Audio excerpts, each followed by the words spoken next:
দুইটা দুইটা ভয়ঙ্কর পাপের কথা বলে দেই। এই দুইটা পাপে যারা আসক্ত হয়ে আছে তারা তওবা করে ফিরে আসলে পরেও সারা জীবন তাদেরকে এটা সাফার করতে হবে। কথা বুঝতে পারছেন না? তওবা করে ফিরে এসেছেন মনে করেন, তারপরেও আপনাকে সারা জীবন এই পাপের ফলটা ভোগ করতে হবে। এক, মাদকদ্রব্য। দীর্ঘদিন সেবন করেছেন, তওবা করেছেন, ফিরে এসেছেন, আল্লাহ হয়তো মাফ করে দিয়েছেন, আল্লাহ পাক মাফ করে দিয়েছেন, বাট আপনি আপনার দেহের যে ক্ষতিটা করে ফেলেছেন এটা পোষাতে পারবেন না। এক নাম্বার। দুই, তখন আপনি যদি বিয়ে করেন আপনি স্ত্রীকে সন্তুষ্ট করতে পারবেন না। হ্যাঁ।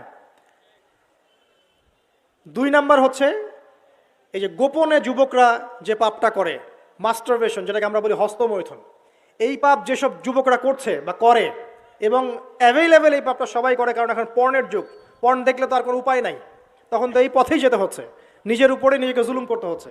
যারা হস্তমৈথুন অভ্যস্ত হয়ে গেছে এরা যদি তওবা করে ফিরেও আসে, শরীরের যে ক্ষতিটা